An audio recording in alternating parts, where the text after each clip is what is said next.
Hello दोस्तों, welcome to my YouTube channel Ayush Tutorial. कैसे हैं आप लोग सब? उम्मीद करता हूँ सारे बच्चे अच्छे होंगे। और आज के इस वीडियो में हम देखेंगे एक्सरसाइज के अगले क्वेश्चंस। कल हमने 4 क्वेश्चन किए थे, 1 2 3 4। आज हम अगले 4 करने वाले 5 6 7 8। कल हम 4 करेंगे और परसों 5, और ये चैप्टर हमारा खत्म हो जाएगा। तो चलिए बिना किसी देरी के हम ये वीडियो हमारा लेक्चर स्टार्ट करते हैं। Exercise question number 5 to question number 8 हम करने वाले हैं। चैप्टर का नाम है system of particle and rotational motion. तो चलिए क्वेश्चन नंबर 5 पहले हम देखते हैं। पीडीएफ हम हमारी ओपन कर लेते हैं। कहाँ है हमारी पीडीएफ? ये हमारी पीडीएफ, जहां पर आपको क्वेश्चन नंबर 5 देखने को मिल रहा है। क्वेश्चन नंबर 5 क्या है, ध्यान से आप लोग देखिए। Show that a dot b cross c, मतलब ए डॉट ब्रैकेट में बी क्रॉस सी है, is equal to the magnitude of the volume of the parallelogram form on the 3 vectors a b c. Question में आपको बोला है कि जो आपका a dot b dot c vector है, ये जो आपका वेक्टर है, ये जो आपका वेक्टर है, ये वेक्टर बराबर होना चाहिए वॉल्यूम ऑफ पैरेललोग्राम का। पैरेललोग्राम का मतलब पहले तो आप लोग समझो कि पैरेललोग्राम क्या होता है। तो पैरेललोग्राम मतलब पाइप मतलब कि क्यूबाइड को बोल रहे हैं। किसको बोल रहे हैं? क्यूबाइड। क्यूबाइड मतलब वॉल्यूम ऑफ क्यूबाइड के बराबर होना चाहिए, आपको ये बताना है। क्या ए डॉट बी क्रॉस सी इसके बराबर होना चाहिए, ये हमको शो करना है। तो चलिए हम इसको शो करते हैं। शो क्या करना है कि जो ए डॉट बी क्रॉस सी है, ये हमारा वॉल्यूम ऑफ क्यूबाइड के बराबर होना चाहिए। तो चलिए हम इसको सॉल्व करते हैं, ये हमको शो करना है। तो सॉल्व कर लेते हैं। ये डायग्राम इसका इस तरीके से बनेगा। देखो मैं आपको बता देता हूँ बना के, ध्यान से देखना सभी जन। बहुत सिंपल क्वेश्चन है, ध्यान से सभी जन समझना, ठीक है। देखिए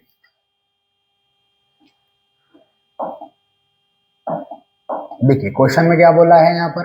क्वेश्चन नंबर हमारा 5 है, एग्जाम्पल नंबर हमारा 5 है। यहाँ पर इसका हम सॉल्यूशन करते हैं। देखिए यहाँ पर पैरेललोग्राम बनाया गया है। पहले तो मतलब क्यूबाइड बनाया गया है, तो क्यूबाइड हम बना देते हैं पहले। तो ये हमने क्या बना दिया? क्यूबाइड बना दिया। इसकी लाइन को ज्वाइन कर दिया, इसकी लाइन को ज्वाइन कर दिया, इसकी लाइन को हमने ज्वाइन कर दिया। अब ये हमारा पैरेललोग्राम हो गया। अब ये जो हमारा पैरेललोग्राम है,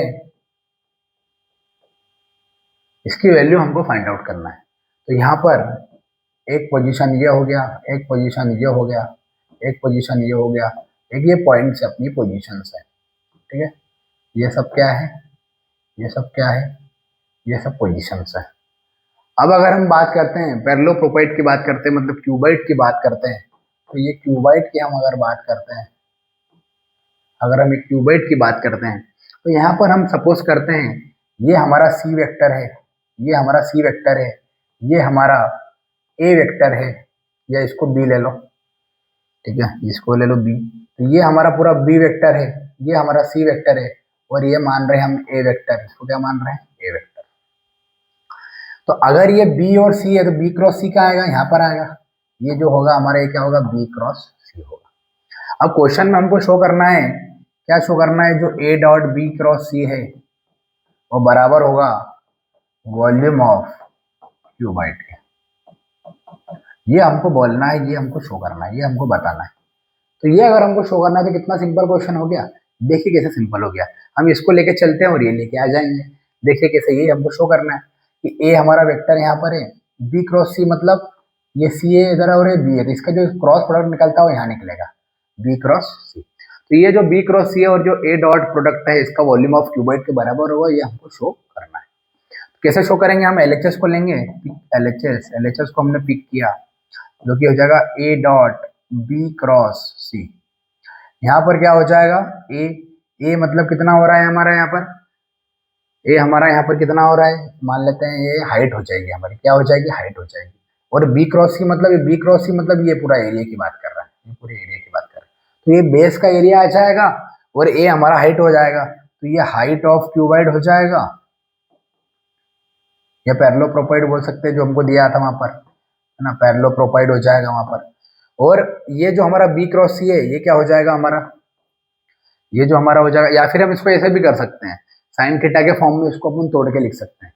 साइन थीटा के फॉर्म में बी क्रॉस सी क्या हो जाएगा? बी सी साइन थीटा हो जाएगा, ए बी साइन थीटा, उसमें भी आप लोग लिख सकते हो। तो यहाँ पर क्या हो जाएगा? और ये बी क्रॉस सी क्या हो जाएगा? ये हो जाएगा area of base of parallelogram, of parallelogram. Pipe कर देना होता है, ठीक है। तो यहाँ पर आप लोग देख लेना अब ये जो हाइट है, ये हाइट है और ये एरिया है, बेस है, मतलब एरिया इंटू हाइट क्या हो जाएगा, क्या हो जाएगा, वहां पर वॉल्यूम हो जाता है।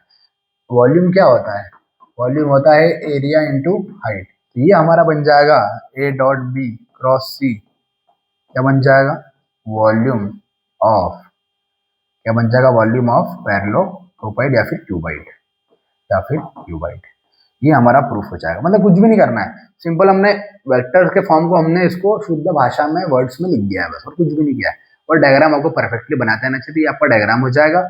इसके बारे में ये जो बी और सी जो है वेक्टर्स है, इसका प्रोजेक्ट रिजल्टेंट हमेशा यहाँ पर आएगा, बी क्रॉस सी बन जाएगा। ये बात आपको याद रखनी है।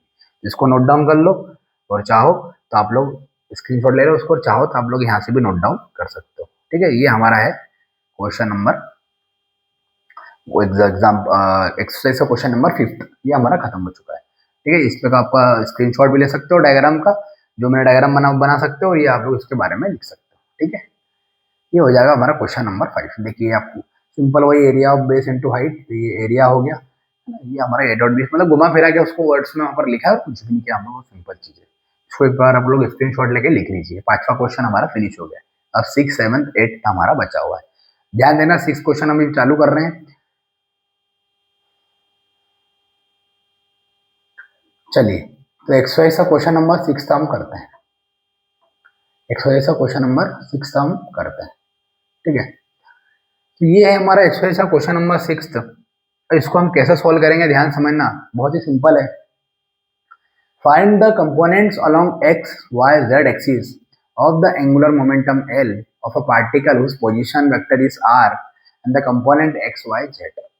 हमको क्या करना है, फाइंड द कंपोनेंट्स, हमको कंपोनेंट फाइंड आउट करना है x, y, और z एक्सिस के अलोंग, और कंपोनेंट फाइंड आउट करना है x एक्सिस, y एक्सिस और z एक्सिस के अलोंग किसका, एंगुलर मोमेंटम। किसके, एंगुलर मोमेंटम का हमको कंपोनेंट निकालना है। एंगुलर मोमेंटम मतलब जो कि होता है linear momentum into position vector, वहां से हमारा एंगुलर मोमेंटम निकल के आएगा। और हमको पोजीशन वेक्टर हमको r दिया हुआ है, और हमको मोमेंटम p दिया हुआ है। तो मोमेंटम p दिया हुआ है और पोजीशन वेक्टर हमको r दिया हुआ है ना। और इसके भी कंपोनेंट, वेक्टर के कंपोनेंट x, y, z है, और मोमेंटम के कंपोनेंट यहाँ पर px, py, pz है। हमको शो करना है, show that the particle moves only in x y plane. हमको बताना है जो पार्टिकल चल रहा है वो एक्स वाई प्लेन पर ही चल रहा है, मतलब एक्स वाई प्लेन पर चल रहा है, मतलब रिजल्टेंट जो एंगुलर मोमेंटम का आएगा वो जेड एक्सिस पे आएगा।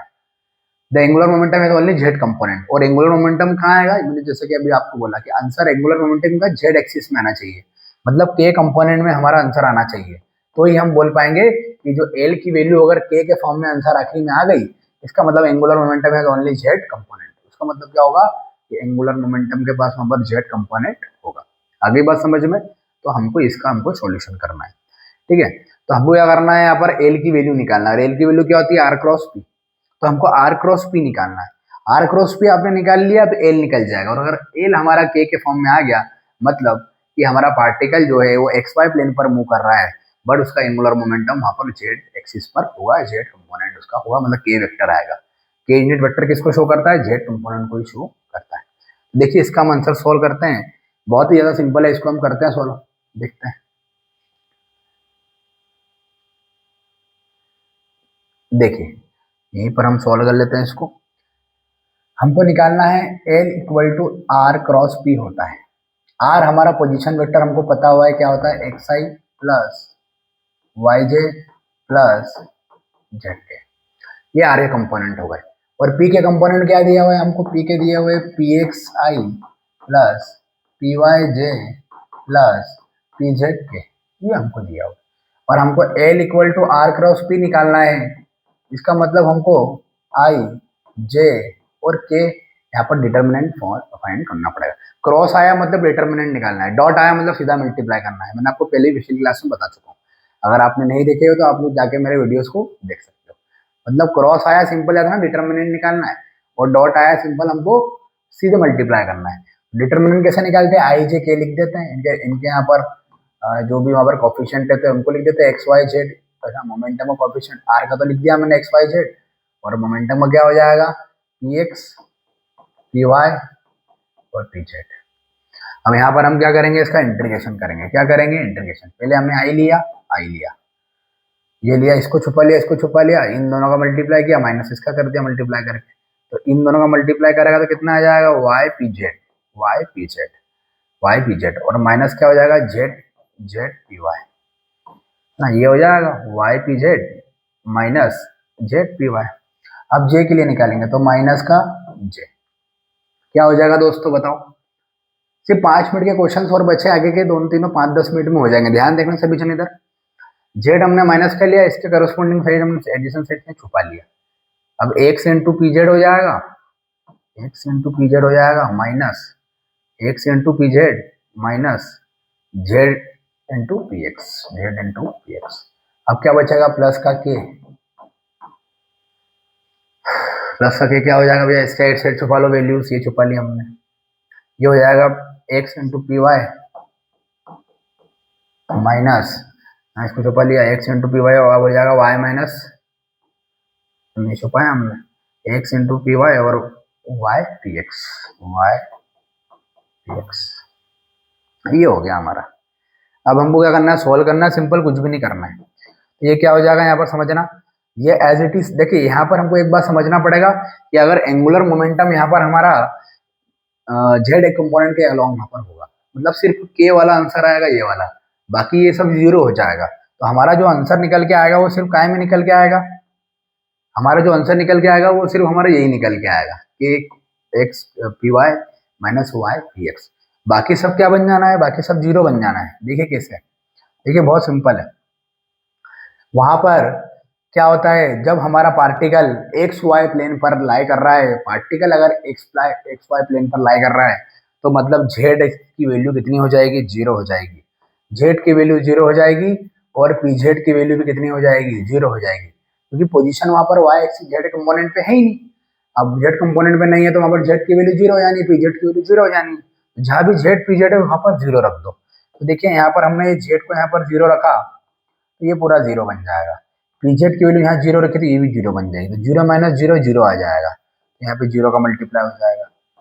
सेम एज इट इज यहाँ पर भी जेड की वैल्यू जीरो रखेंगे, जेड की वैल्यू जीरो रखेंगे तो जो भी जीरो आ जाएगा, प्लस के यहाँ पर कोई भी जेड और पी जेड नहीं दिख रहा है तो ये एज इट इज आ जाएगा, x p y minus y p x. अब क्या हो जाएगा, ये जीरो जीरो मल्टीप्लाई करेंगे जीरो आंसर निकल के आ जाएगा। तो यहाँ भी जीरो आ रहा है माइनस, यहाँ भी जीरो आ रहा है, प्लस कितना बचेगा, सिर्फ x p y minus y p x हमारा आंसर रहेगा। बाकी ये जीरो माइनस जीरो तो वापस जीरो ही हो जाना है, तो ये पूरा जीरो ही हो जाएगा, तो ये वापस हट जाएगा हमारा, जीरो माइनस जीरो हमारा वापस हट जाएगा। ये सिर्फ हमारा आंसर कितना बचेगा, सिर्फ हमारा आंसर इतना बचेगा, ये l equal to k x x p y minus y p x. आगे बात समझ में। तो ये हमारे एग्जाम्पल नंबर एक्सरसाइज से क्वेश्चन का 5th वाला क्वेश्चन हम कंप्लीट कर चुके हैं और ये 6th वाला क्वेश्चन भी हमारा कंप्लीट हो चुका है। इसका मतलब ये होता है कि जो हमारा एंगुलर मोमेंटम है वो जेड कंपोनेंट का अलग वहां पर चलेगा, के यूनिट वेक्टर में वहां पर हमारा आंसर निकल कर आ जा रहा है।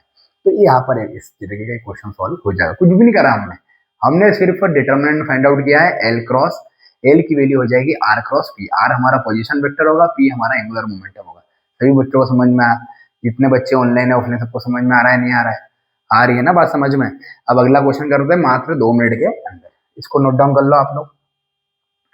ये हमारा निकल के आगे कौन सा क्वेश्चन था, ये एक्सरसाइज का क्वेश्चन नंबर 6 था, ये उसका सॉल्यूशन था, आप लोग लिख सकते हो। ठीक है भैया, इसको नोट डाउन कर लो। चलिए अगला क्वेश्चन करते हैं हम, और यहाँ से भी आप इसको नोट डाउन कर सकते हो, ये इसका आंसर है, यहाँ पर देख लो, ये इसको स्क्रीनशॉट ले लीजिए और यहाँ पर इसका आंसर नोट डाउन कर लीजिए।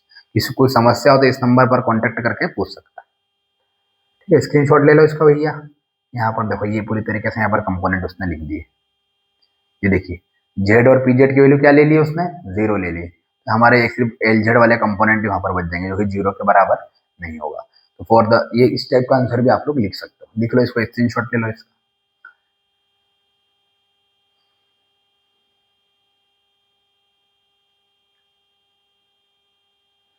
चलिए अगला क्वेश्चन करते हैं हम, यहाँ पर भी वही चीज है, ये दोनों जीरो आ गया, बाकी यहाँ पर थर्ड हमारा जीरो नहीं आया। चलिए अगला क्वेश्चन देखते हैं, 7th वाला क्वेश्चन। क्या बोल रहा है 7th वाला क्वेश्चन, बहुत ज्यादा सिंपल क्वेश्चन है, आप लोग ध्यान से देखिए इसको। 2 particles each of mass m and speed v traveling in opposite direction along parallel lines separated by distance v। वहां पर दो पार्टिकल्स है और दोनों पार्टिकल्स वहां पर क्या हो रहे हैं, अपोजिट डायरेक्शन में वहां पर चल रहे हैं। मतलब क्या हो रहे हैं, मतलब क्या हो रहा है, मतलब कि वहां दो पार्टिकल्स है जिसका एक का मास हम m1 ले लेते हैं और एक का मास m2 ले लेते हैं। दोनों पैरेलल चल रहे हैं पर अपोजिट डायरेक्शन में चल रहे हैं। मतलब m1 अगर नीचे आ रहा है तो m2 कहाँ जा रहा है, ऊपर जा रहा है।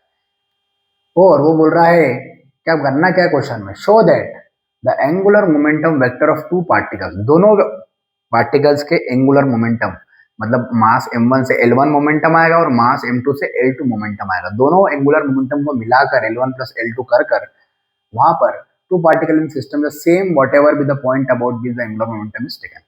तो so that the angular momentum vector of two particle system the same, मतलब दोनों के जो एंगुलर मोमेंटम है वो दोनों सेम ही वहां पर उनका कह सकते हैं कि एक ही पॉइंट से वहां पर हम उसके whatever the be the point about which the angular momentum is taken. तो angular momentum vector of two particle system में सेम, मतलब हमको सिंपल सा बताना है कि जो एंगुलर मोमेंटम है उनके सिस्टम के पार्टिकल सेम होना चाहिए। सेम होना चाहिए कहने का मतलब ये है कि जो अगर एक ही यूनिट वेक्टर आंसर में निकल के आना चाहिए, या तो आई वेक्टर या तो जे वेक्टर या तो के वेक्टर। अगर एक ही वेक्टर निकल के आएगा मतलब दोनों वहां पर उनके वेक्टर सेम होंगे, ये हमको ध्यान रखना है। तो हम इसको सोल्व करते हैं, देखिए कैसे इसका हम सॉल्यूशन करेंगे। ध्यान से समझना क्वेश्चन में क्या बोला और आंसर में क्या बोला है।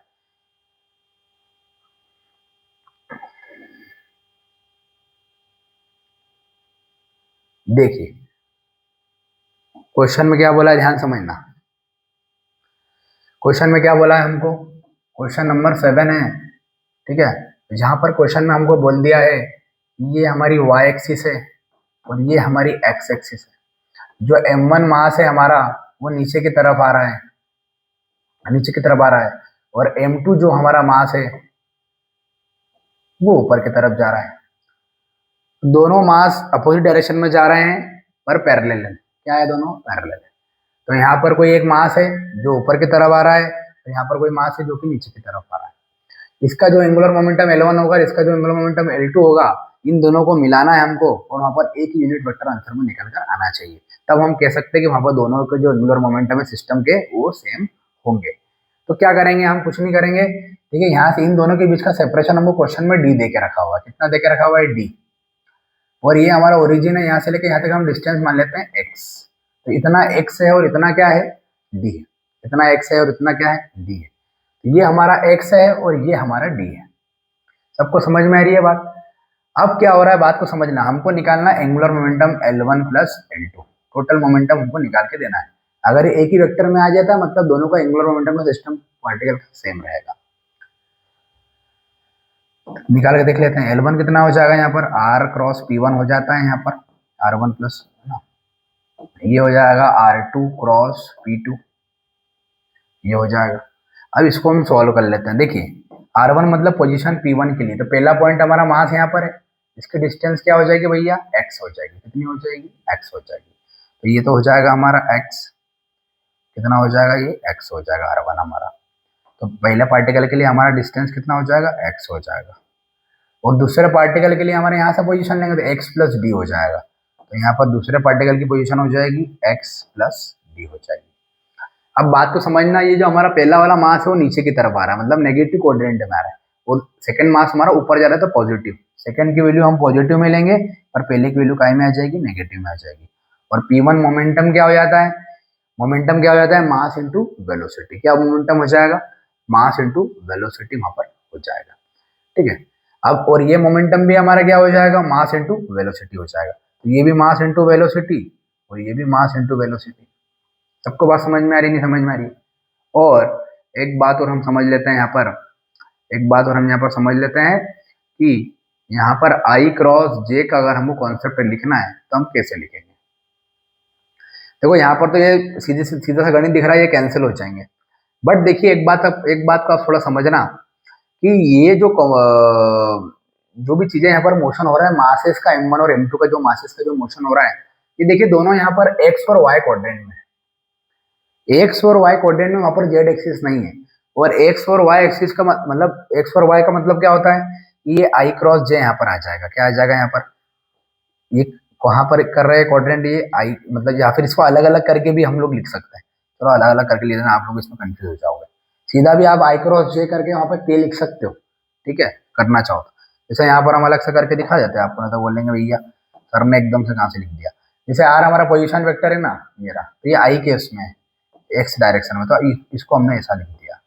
फिर ये माइनस में तो माइनस लगा दिया, नीचे की तरफ आ रहा है, ठीक है, याद रखना है, माइनस का तो माइनस का लगा दिया। P1 कितना हो जाएगा, मास इंटू वेलोसिटी, और ये कहाँ पर है, जे डायरेक्शन में। कौन सी डायरेक्शन में, जे डायरेक्शन में। इसको आई जे को अपन बाहर कर देते हैं, आई और ये मास, ठीक है, ये क्रॉस हो गया। अब इधर आ जाते हैं, R2 का लिखते हैं हम। R2 क्या हो जाएगा हमारा, x प्लस डी, ये तो प्लस में ही रहेगा, x प्लस डी, ठीक है, और ये आई कैप हो जाएगा क्रॉस, यहाँ पर हमारा वही आपस P2 कितना हो जाएगा, मास इंटू वेलोसिटी, और ये हो जाएगा जे। अब ये मास इंटू वेलोसिटी का यहाँ मल्टीप्लाई कर दो, एक बार mv का मल्टीप्लाई यहाँ कर दो और एक बार mv का मल्टीप्लाई यहाँ कर दो, और यहाँ तो mv के साथ x लिख दो और i और j को साथ में लिख दो। तो ये i क्रॉस j साथ में कर दे, क्यों करें, क्योंकि बाद में k बन जाएगा। तो ये माइनस x ऐसा का ऐसा, और ये mv का मल्टीप्लाई किया तो क्या हो गया, mv x हो गया माइनस का, और ये i क्रॉस j हमने यहाँ पर साथ में लिख दिया, i क्रॉस j। यहाँ भी वही करा हमने, i क्रॉस j हमने साथ में लिख दिया, और क्या हो जाएगा, mv का मल्टीप्लाई एक बार x में होगा तो mv x, ठीक है, mv x, और क्या हो जाएगा वहां पर बोलो, mv का मल्टीप्लाई एक बार d में होगा तो ये हो जाएगा mv d, और ब्रैकेट में क्या आ जाएगा, i क्रॉस j। अब i क्रॉस j को हम क्या बोलते हैं, k बोलते हैं, k क्रॉस बोलते हैं। तो i क्रॉस j जो हो जाएगा हमारा, वो k कैप हो जाता है। क्या हो जाता है वो हमारा, k कैप हो जाता है। आई क्रॉस जे हमारा क्या हो जाता है, के कैप हो जाता है। हो जाता नहीं, हो जाता है, तो हमने क्या करेंगे, इसको के कैप लिख देंगे। तो माइनस एम बी एक्स, इसको एम बी एक्स आगे पीछे लिख सकते हैं, ये हो जाएगा हमारा k cap plus m b x plus m b d, तो ये भी हो जाएगा हमारा के कैप। इसको यहाँ पर ब्रैकेट लगा लेना, ब्रैकेट लगा लेना यहाँ, क्यों, क्योंकि हम इन दोनों में से फिर अब के कॉमन निकालेंगे। क्या कॉमन निकालेंगे, के। तो इन या फिर ऐसा कर लो कि के का मल्टीप्लाई यहाँ कर लो या के का मल्टीप्लाई यहाँ कर लो। तो के का मल्टीप्लाई जब यहाँ करोगे और के का मल्टीप्लाई यहाँ करोगे, देखो ये प्लस का हो जाएगा और ये माइनस का दिया, आपस में क्या हो जाएगा, कैंसिल हो जाएगा, हो जाएगा। तो क्या बन जाएगा, देखिए ध्यान से यहाँ पर, L equal to minus m b x के cap plus m b x के कैप। देखो प्लस का हो गया और माइनस का हो गया, ये के का मल्टीप्लाई यहाँ हो जाएगा तो एम बी एक्स के कैप हो जाएगा plus m b d k cap plus m b d k cap, ये कैंसिल हो जाएगा। क्या बच जाएगा हमारा आंसर में, एम बी डी और के कैप। देखिए यहाँ पर क्या समझ में आ रहा है कि जो दो मासेस थे m1 और m2, वो दोनों आपस में पैरेलल थे, उनकी जो डिस्टेंस है दोनों के बीच की वो d थी। तो यहाँ पर वो एक ही सेम ही यूनिट वेक्टर के वहां पर ट्रेवल कर रहे हैं, मतलब उनका एंगुलर मोमेंटम एक ही जगह पर है, तो पूरा सिस्टम ऑफ मास जो है उनका एंगुलर मोमेंटम के यूनिट वेक्टर पर वहां पर रहेगा। मतलब कंपोनेंट वहां पर के मतलब जेड कंपोनेंट वहां पर रहने वाले हैं, जेड एक्सिस में कंपोनेंट रहने वाले हैं। ये बात समझ में आ गई, मतलब एंगुलर मोमेंटम जो रहेगा वो जेड एक्सिस पे ही रहेगा, मतलब जो पूरा सिस्टम है उसका एंगुलर मोमेंटम जेड एक्सिस पे रहेगा। आगे बात समझ में, तो ये इसका आंसर हो जाएगा क्वेश्चन नंबर 7 का। अब हम करने वाले आज का हमारा आखिरी question, question number 8। With in 2 minutes हम इसको कंप्लीट कर देंगे, ध्यान से विजन देखना। गर्मी अभी तक नहीं गई है भैया, देख लीजिए, अगस्त खत्म होने में आ गया है पर गर्मी नहीं गई। अब सितंबर चालू होने वाला है, देखते अब तो ठंड में लगता है ठंड पड़ने वाली है। जब भी आपके लिए सितंबर हो जाएगा, अक्टूबर एंड में 100% आपके लिए सारे जो 3-3 घंटे वाली वीडियो है पीवाईक्यू, उसके लिए थोड़ा खड़े रहना पड़ता है, तो लंबे समय तक खड़े रहना पड़ेगा, 3 से 4 घंटे के लिए, है ना। तो उसमें मैं आपके लिए वीडियोस बना के ला के दूंगा, जो कि रहेंगे अपने पीवाईक्यू 10th क्लास के 12th क्लास के पीवाईक्यूज वहाँ पर देखने को मिलेंगे। चलिए फटाफट हम क्या करते हैं, क्वेश्चन नंबर 4 जो आज का आखिरी क्वेश्चन, जो कि 8वां क्वेश्चन है, उसको फिनिश करते हैं। अब चाहो तो इसको भी नोट डाउन कर सकते हो, पर मैंने जो करा है वो करना सरल तरीका एकदम। ये अगला क्वेश्चन देखिए, यहाँ पर बहुत ज्यादा सिंपल है, इसको अपन इधर ही कर लेंगे, यहाँ पर साइड में, ठीक है, यहीं पर हम कर लेंगे इसको इस तरीके से। इधर आ जा भाई, इधर आ जा भाई, ठीक। देखिए क्या बोल रहा है क्वेश्चन में, ध्यान समझना सभी जन। आप सभी को आता है क्वेश्चन, देखना कैसे आता है। A non-uniform bar of a weight W is suspended at the rest of 2 strings of a negligible weight. The angles made by the string with the vertical 36.9 and 53.1 respectively. मतलब क्या हो रहा है, मतलब क्या हो रहा है, मतलब ये हो रहा है कि यहाँ पर एक वेट यहाँ पर लटकाया जा रहा है, एक वेट लटकाया जा रहा है, कि एक एंगल वहां पर बन रहा है 36। चलो मैं आपको अलग से डायग्राम बना के बता दूंगा, पहले आप लोग समझ लीजिए, ये पर क्वेश्चन पूरा पढ़ लेते हैं। The bar is 2 metre long, bar जो हमारा 2 मीटर लॉन्ग है, ये आपका एनसीईआरटी में भी डायग्राम बना हुआ है, क्वेश्चन में भी बना हुआ है डायग्राम, टेंशन लेने की आवश्यकता नहीं है। 2 मीटर लॉन्ग बार है, यहाँ पे थोड़ा क्वेश्चन डिफरेंट बना हुआ है डायग्राम, थोड़ा उसको मैं बता अच्छे से बना कर दिखाऊंगा आपको। The bar is 2 metre long, calculate the distance d of the centre of gravity of the bar from its left end. हमको डी डिस्टेंस बताना है, डी की वैल्यू कैलकुलेट करना है सेंटर ऑफ ग्रेविटी के रिस्पेक्ट में, और लेफ्ट साइड से हमको बताना है। The bar is 2 metre long, calculate distance d the centre of gravity of the bar from its left and. तो हमको कुछ नहीं करना है, हमको डी की वैल्यू यहाँ पर निकाल के देना। देखिए यहाँ पर डी की वैल्यू प्रॉपरली बताई नहीं गई है कि कहाँ से कहाँ तक। मैं आपको समझाता हूँ डायग्राम में प्रॉपरली बना के। ये वाला अपन इसका बैकग्राउंड ले लेते हैं, ठीक है, और मैं क्वेश्चन आपको समझाता हूँ। बहुत ज्यादा सिंपल क्वेश्चन है, ध्यान समझना कैसे है, ठीक है। चलिए कलर थोड़ा चेंज कर लेते हैं अपन, ग्रीन कर लेते हैं, ग्रीन हो जाएगा, ये वाला कलर लेते हैं। देखिए क्वेश्चन क्या बोल रहा है, बहुत ज्यादा सिंपल है, सिर्फ 5 मिनट का क्वेश्चन भी नहीं है, 4 मिनट में करा दूंगा। आप लोग घड़ी मिला लीजिए, आप लोग 4 मिनट के अंदर करा दूंगा, 3 मिनट में करा दूंगा सर। देखिए ध्यान से कैसे, पहले डायग्राम बना लेते हैं अपन फटाफट। डायग्राम यहाँ पर देख लेते हैं अपन बुक में से, बुक में बना हुआ है डायग्राम, आप लोग देख सकते हैं। देखिए यहाँ पर डायग्राम में क्या बोला है, ये हमारी 2 स्ट्रिंग है, ये हमारी एक स्ट्रिंग है, एंड यहाँ पर है ना एक वजन रख दिया, यहाँ पर क्या रख दिया, एक वजन। तो वजन रख देंगे तो ये स्ट्रिंग हमारा धागा नीचे आ जाएगा, ये धागा हमारा कहाँ आ जाएगा, नीचे आ जाएगा, और हमारा डायग्राम कैसा बन जाएगा, इस तरीके से बन जाएगा। किस तरीके से बन रहा है ये, इस तरीके से। यहाँ पर ये जो यहाँ पर वजन रखा था हमने, ये बाहर का, ये नीचे आ गया, यहाँ पे आ गया, और दोनों धागे हमारे कहाँ आ गए, नीचे आ गए।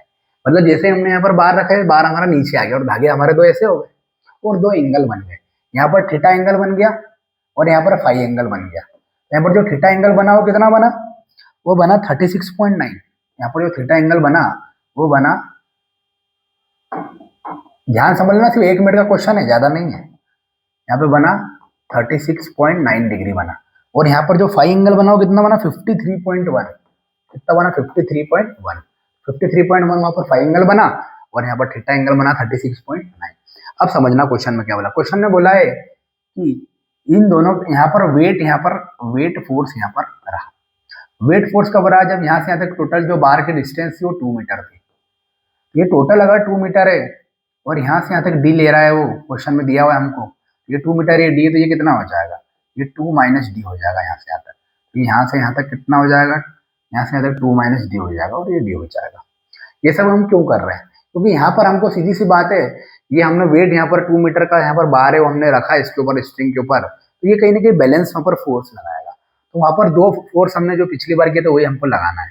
एक तो हमारा वहाँ पर हो जाएगा ट्रांसलेशन इक्विलिब्रियम, एक क्या हो जाएगा वहां पर हमारा, ट्रांसलेशन इक्विलिब्रियम हो जाएगा, और एक हमारा क्या हो जाता है, रोटेशनल इक्विलिब्रियम हो जाता है। क्या हो जाता है, रोटेशनल इक्विलिब्रियम है। बस दोनों को सॉल्व करते हैं, दोनों से 2 इक्वेशन बनती है, और दोनों को डिवाइड कर लेते हैं, ऐसे ही हमारा आंसर निकल जाता है। देखिए यहाँ पर आपको कंपोनेंट तोड़ना आना चाहिए, सबसे बड़ी बात है। और कंपोनेंट कैसे तोड़ोगे, ध्यान समझना। यहाँ पर टेंशन फोर्स T1 है, यहाँ पर टेंशन फोर्स T2 है धागे के ऊपर। यहाँ पर आपको निकालना है वैल्यू इसकी। ये अगर आपका थीटा है तो ये भी थीटा हो जाएगा, ये आपका फाई है तो ये भी कितना हो जाएगा, फाई हो जाएगा। थीटा के सामने वाला परपेंडिकुलर होता है तो ये परपेंडिकुलर कंपोनेंट हो जाएगा, और ये परपेंडिकुलर की जो वैल्यू होगी वो भी इसी की वैल्यू आएगी। सेम मेथड, थीटा के सामने वाला परपेंडिकुलर है तो इसकी भी परपेंडिकुलर की वैल्यू वही आ जाना है। तो यहाँ पर क्या है, हाइपोटेनियस हमारा ये 90 है, 90 के सामने वाला हाइपोटेनियस है, और परपेंडिकुलर कंपोनेंट कैसा लिखता है, हाइपोटेनियस के साथ साइन थीटा लिखते हैं।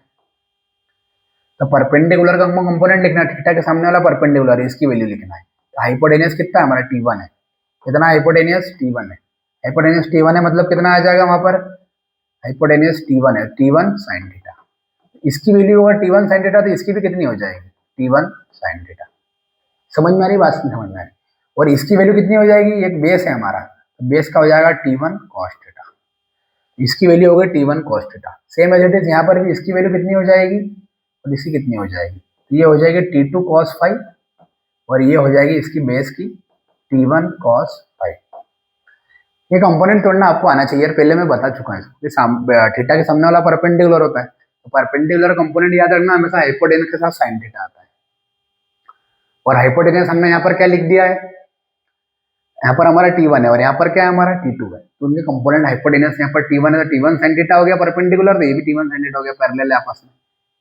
ये यहाँ पर T2 cos फाइव हो जाएगा, तो ये भी T2 cos फाइव हो जाएगा, है ना। और ये बेस है तो बेस का हो गया T1 cos फाइव और यहाँ बेस का हो गया T1 cos थीटा। ये मैंने क्यों किया? ये मैंने इस वजह से किया क्योंकि हमको पता है कि यहाँ पर एक एक एंड यहाँ पर ये रॉड यहाँ रखी हुई थी, इसका वेट फोर्स टोटल नीचे लग रहा है, तो जो W है वेट फोर्स, अगर हम ट्रांसलेशन मोशन की बात करते हैं तो ये W फोर्स जितना फोर्स लग रहा है उतना ये फोर्स के बराबर होगा जितना कि ऊपर लग रहा है। और ऊपर कितना लग रहा है? T1 cos theta plus T1 cos theta plus T2 cos five, T1 cos theta plus T2 cos five. ये हमारा इक्वेशन बन जाएगा, बनेगा या नहीं बनेगा? तो ये हमारी पहली इक्वेशन हो जाती है। दूसरी इक्वेशन हमारी क्या हो सकती है? देखिए, इस तरफ जो हमारा लग रहा है T1 sin थीटा है और इस तरफ लग रहा है वो T2 थीटा से हम लोग परपेंडिकुलर रहते हैं, sin फाइव आएगा। क्या आएगा? sin five. यहाँ पे आएगा T2 sin फाइव। तो ये T1 sin theta equal to T2 sin five आ जाएगा। ट्रांसलेशन मोशन की बात करेगा तो T1 sin theta equal to हो जाएगा T2 sin फाइव। ये हम दे देते हैं इक्वेशन नंबर सेकेंड। ये दो इक्वेशन हमने बना दी। एक इक्वेशन रोटेशनल से बना लो। रोटेशनल क्या होता है? टॉर्क। और टॉर्क क्या होता है? पोजीशन इनटू फोर्स, है ना। दो है तो दो कर ले, position into force, total torque निकल जाएगा। क्या निकल के आ रहा है देखो ध्यान से यहाँ पर आप लोग, कितना निकल के आ रहा है भैया? देखिए आर कितना, यहाँ पर थोड़ा डायग्राम आप लोग ध्यान से देखना, थोड़ा कंफ्यूजन नहीं हो। देखो एक बार यहाँ पर क्या हो रहा है? डिस्टेंस डी है, मतलब पोजीशन आर की वैल्यू। और एक बार इसके लिए जब हम कैलकुलेट करेंगे तो डिस्टेंस हो जाएगी 2d, 2 माइनस डी। एक बार तो डिस्टेंस डी है और एक बार डिस्टेंस क्या है? 2 माइनस डी। चलो ये तो समझ में आ रही बात। अब एफ की बात करते हैं। किसकी बात करते हैं? फोर्स की। तो यहाँ पर फोर्स पहले वाले में कितना लग रहा है? यहाँ पर T1 cos थीटा, और दूसरे वाले में T1, दूसरे वाले में T2 आएगा ना भैया, T1 नहीं आएगा, यहाँ पर T2 आएगा। क्या लगेगा? क्योंकि T2 टेंशन फोर्स है ना, यहाँ पर T2 component T2 cos five आएगा। तो यहाँ T1 cos थीटा आ जाएगा और यहाँ पर आ जाएगा T2 cos फाइव आ जाएगा। और नेट फोर्स कितना होता है? 0 के बराबर होगा, है ना। कहाँ गया भैया? नेट फोर्स कहाँ देके रखा हुआ है? इसे देख रखा ही नहीं हुआ है। 50 के बराबर इसने इसको मान लिया। या नेट फोर्स अपन 0 भी कर सकते हैं, एक एंटी क्लॉकवाइज में, क्लॉकवाइज में मेरे जैसा कर लो या बुक वाले में जैसा करा वैसा कर लो। तो भैया net force total torque external 0 होता है ना, हमको पता है। रोटेशनल में नॉट एक्सटर्नल कितना होता है? 0। सब ये 0 के बराबर हो जाएगा। और ये एक जगह प्लस आएगा और एक जगह क्या आएगा? माइनस। ये क्लॉकवाइज में माइनस होता है और एंटी क्लॉकवाइज में प्लस होता है। जब हमने क्लॉकवाइज किया तो माइनस लगा, एंटी क्लॉकवाइज में प्लस किया। अब ये माइनस को जाएगा प्लस में हो जाएगा। कितना हो जाएगा ये?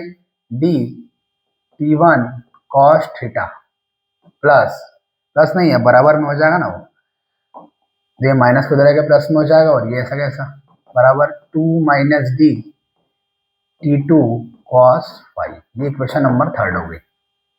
अब कुछ भी मत करो, आंसर हमारा आ गया। देखो कैसे आया। ये थर्ड इक्वेशन को आप लोग सेकंड से डिवाइड कर दो। ये थर्ड इक्वेशन को हम सेकंड से क्या कर रहे हैं? डिवाइड कर रहे हैं। तो हमने थर्ड इक्वेशन को सेकंड से हमने डिवाइड कर दिया। देखो क्या करेंगे, जैसे इसको इससे डिवाइड कर रहे हैं तो डी T1 cos थीटा, बस 1 मिनट में हो जाएगा। देखिए ध्यान से, अपन में इसको इससे डिवाइड कर दो, T1 sin थीटा, फिर ये हो जाएगा 2 minus D T2 cos five upon में ये क्या हो जाएगा? T2 sin five. T2 से T2 कैंसल, ये T1 से T1 कैंसल, ये d बचा, cos theta upon sin theta हो गया cot थीटा। फिर ये 2 माइनस डी बचा, ये हो गया cos फाइव। होगा नहीं हुआ? अब ये cos फाइव को मैं लिख दूंगा tan फाइव, लिख सकता हूँ। ये cos फाइव को मैं क्या लिख सकता हूँ? tan फाइव लिख सकता हूँ। पहले हम इसको वैल्यू पुट कर लेते हैं थीटा। तो cot थीटा की वैल्यू कितनी दी हुई है? थीटा की वैल्यू कितनी दी हुई है? थीटा की वैल्यू कितनी दी हुई है? 36.9, 36.9। 2 माइनस डी और cot फाइव की वैल्यू कितनी दी हुई है? और की वैल्यू कितनी दी हुई है? फाइव की वैल्यू दी 53.1। कितनी दी हुई है? 53.1, है ना। cos फाइव अपॉन में यहाँ पर करेंगे sin फाइव, ठीक है। अब मेरी बात समझना, देखिए cot 53.5 है, इसको मैं क्या लिख सकता हूँ? tan 36.9 लिख सकता हूँ। 90 माइनस थीटा करेंगे, 90 माइनस थीटा कितना है हमारा? थीटा 53.1 है, 90 माइनस 53.1 करेंगे तो हमारा आ जाएगा tan 36.9 आ जाएगा हमारा। इसको जब हम सॉल्व करेंगे तो हमारा आएगा tan 36.9। तो ये हमारा आंसर निकल के आ गया। तो डी cot 36 कॉट 36.9 की वैल्यू होती है, कितनी होती है 4/3, कितनी होती है 4/3। तो याद रखना इसकी वैल्यू होती है 4/3, 4/3 होती है कॉट 36.9 की। ये 2 माइनस डी ऐसा का ऐसा, ये 2 माइनस डी हमारा ऐसा का ऐसा। और हमारे जो कॉट 53 है इसको लिख देंगे हम 10 36.9, कितना आ जाएगा 10 36.9। अब देखिए ये d into 4/3 2 minus D into 10 36.9 का क्या होगा, अगर कॉट 36.9 4/3 है तो 10 कॉट का उल्टा होता है 3/4 हो जाएगा। ये कितना हो जाएगा 3/4। इसको हम सॉल्व कर लेंगे, हमारा आंसर मिल जाएगा। कितना मिल रहा है डी का आंसर हमारा यहाँ पर, है ना, यहाँ पर आंसर मिल रहा है हमारा 18/25 आ जाएगा। ये कितना आ रहा है डी 18/25 आएगा, जिसको हम लिख देंगे 72 या 0.72 मीटर। ये हमारा आंसर निकल के आ जाएगा, इतना डिस्टेंस वहां पर बन जाएगा। तो कैसा लगा आपको मेरा वीडियो, थोड़ा लेंथी जरूर हो गया है पर पूरे चारों क्वेश्चन व्यवस्थित तरीके से आराम आराम से आपको बता दिए हैं। अगर वीडियो अच्छा लगा है तो मेरे चैनल को सब्सक्राइब करें, ज़्यादा से ज़्यादा शेयर करें। और जो मैंने पढ़ा है इतनी गर्मी में, इतने पसीने में, अभी पूरा पसीने में हो गया हूँ, बोलते बोलते नहीं बन रहा है, फिर भी मैंने पढ़ा है आपके लिए। आयु सर गर्मी हो, बारिश हो, धूप, कुछ भी हो, हम पढ़ाएंगे। इंतजार कर रहे हैं ठंड का, ताकि आपको PYQ आपको प्रॉपरली मिल पाए। तो मेरे चैनल को सब्सक्राइब करें, ज़्यादा से ज़्यादा शेयर करें। अब मिलेंगे हमारे अगले वीडियो में, तब तक जो पढ़ा है उसको एक बार रिवाइज जरूर कर ले 10 से